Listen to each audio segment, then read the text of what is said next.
இயேசு அவர்களுக்கு எடுத்துரைத்த வேறு ஒரு உவமை. ஒருவர் கடுகு விதையை எடுத்து தம் வயலில் விதைத்தார்.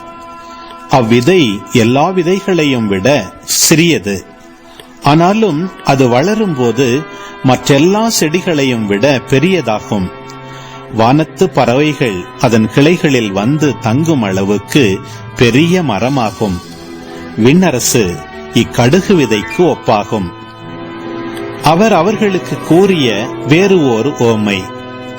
பெண் ஒருவர் புளிப்பு மாவை எடுத்து 3 மரக்கால் மாவில் பிசைந்து வைத்தார். மாவு முழுவதும் புளிப்பேறியது. விண்ணரசு இப்புளிப்பு மாவுக்கு ஒப்பாகும்.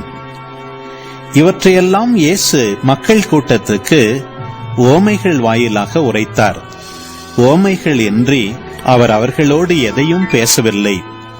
நான் உவமைகள் வாயிலாக பேசுவேன், உலக தோற்றம் முதல் மறைந்திருப்பவற்றை விளக்குவேன் என்று இறைவாக்கினர் உரைத்தது இவ்வாறு நிறைவேறியது.